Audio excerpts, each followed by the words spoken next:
Hola, mi nombre es Lidis Torres, docente de la Universidad Pedagógica Francisco Morazán. Hoy estaremos estudiando el tema de nomenclatura de compuestos inorgánicos utilizando las tecnologías de la información y de la comunicación. Las competencias que pretendemos lograr es que aprende a combinar los elementos de la tabla periódica para formar compuestos utilizando las nuevas tecnologías de la información y de la comunicación.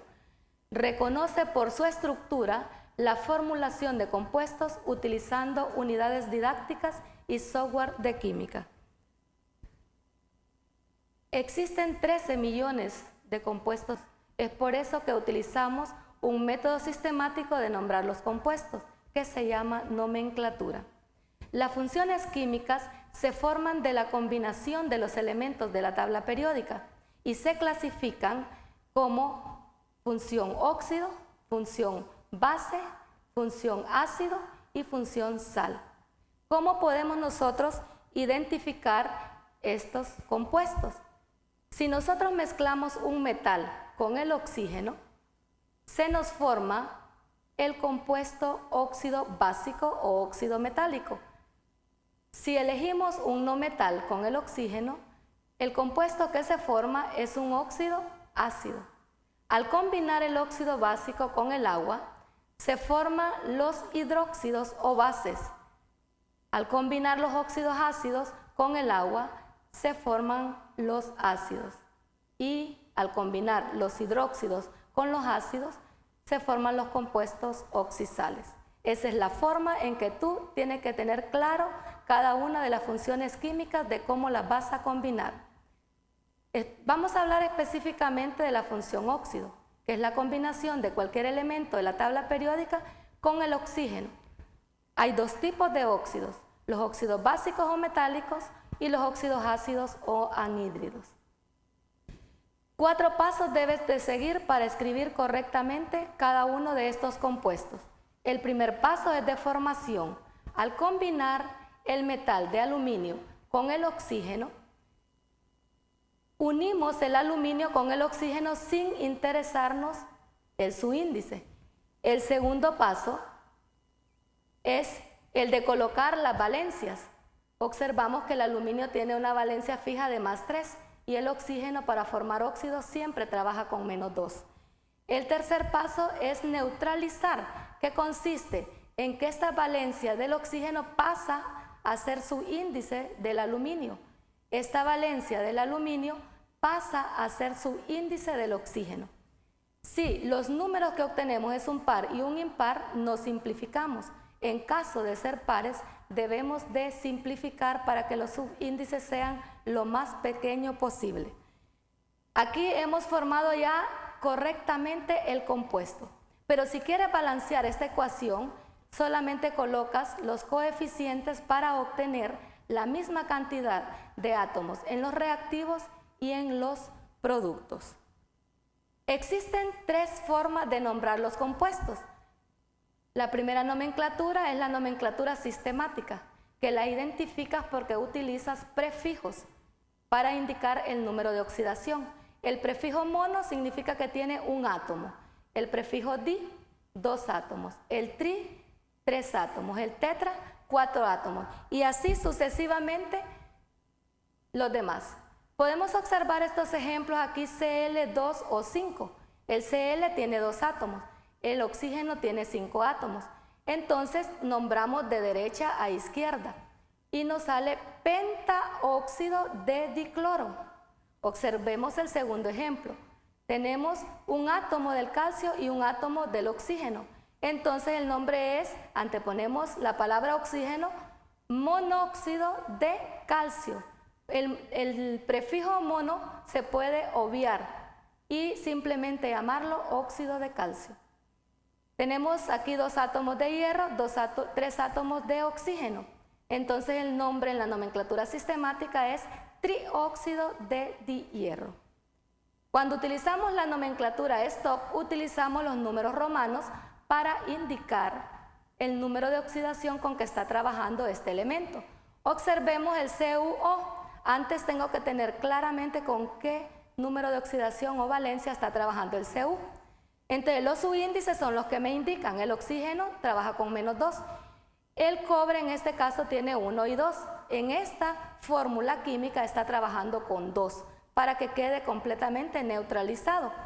Entonces cuando vamos a utilizar la nomenclatura STOP leemos nuevamente de derecha a izquierda, anteponemos la palabra óxido, el nombre del metal, óxido de cobre, y la valencia entre paréntesis un número romano 2. En este caso observa esta fórmula, el Fe2 o 3. Recuerda que este 3 es la valencia del hierro porque los combinamos. Entonces se llama óxido de hierro 3. Para finalizar tenemos la nomenclatura tradicional. La nomenclatura tradicional utiliza sufijos para indicar el número de oxidación de ese elemento. Si ese elemento tiene valencia fija o una sola valencia, la terminación va a ser ico. Si tiene 2 valencias, la menor va a ser oso y la mayor va a ser ico. En el caso del hierro sería ferroso, férrico. Si tiene 3 valencias, en el caso del cromo tiene 2, 3 y 6. Para la menor, que es 2, sería hipooso, hipocromoso. Para la valencia 3 sería terminación oso, entonces cromoso. Para la valencia 6 sería ico, la terminación se llamaría crómico. En el caso de un elemento de la tabla periódica que tenga 4 valencias, el caso del cloro, por ejemplo, que tiene 1, 3, 5 y 7, la menor valencia va a ser hipooso, entonces diríamos hipocloroso.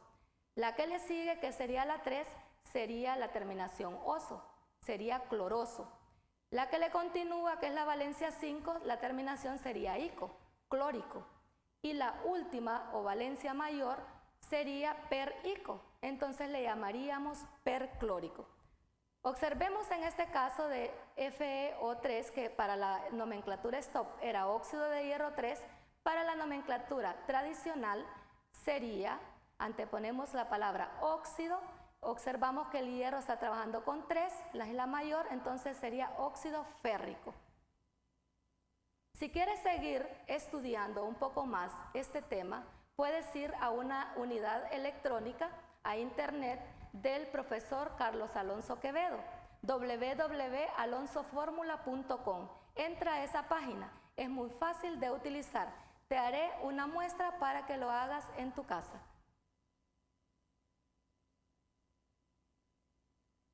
Esta es la página.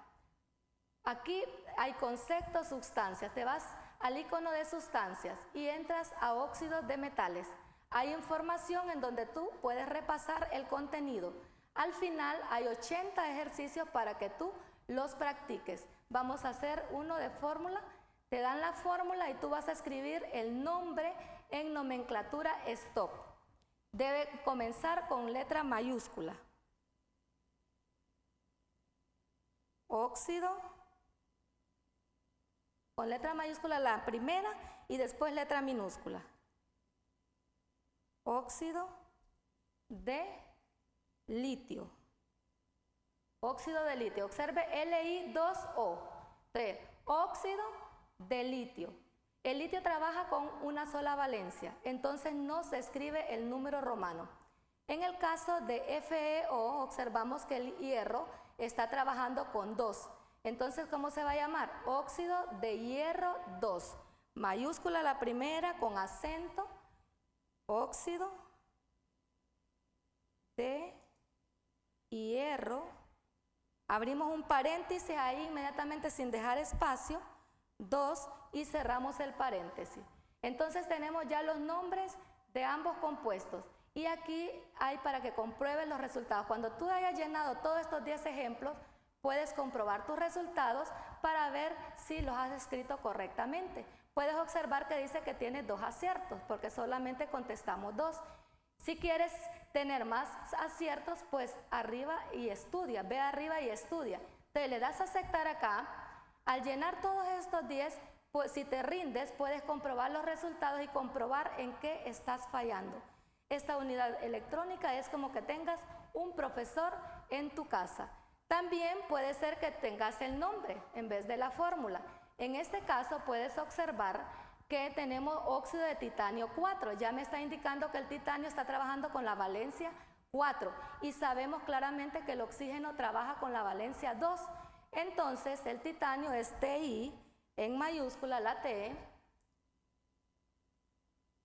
la I en minúscula, el oxígeno en mayúscula, y como el oxígeno trabaja con -2 y el titanio con 4, al cruzarlos me queda Ti2 o 4, y al simplificar el 2 queda en 1 y el 4 queda en 2, y es por eso que tenemos Ti o 2. El subíndice te queda así porque así está organizada la unidad didáctica. Luego llenas todos los ejemplos, compruebas tus resultados y observas que tenemos un acierto porque solamente contestamos uno. Contestas todos los demás y si te rindes vas a comprobar y de esa manera te vas a dar cuenta en qué estás fallando. Esta unidad electrónica es muy interesante. El profesor Carlos Alonso Quevedo se ha interesado porque estudiemos y aprendamos bien a hacer compuestos químicos. También puedes utilizar, hacer laboratorios, un software que se llama ChemLab. Ahí podrás estar observando muchas reacciones químicas. Nos vemos hasta la próxima Polimedia.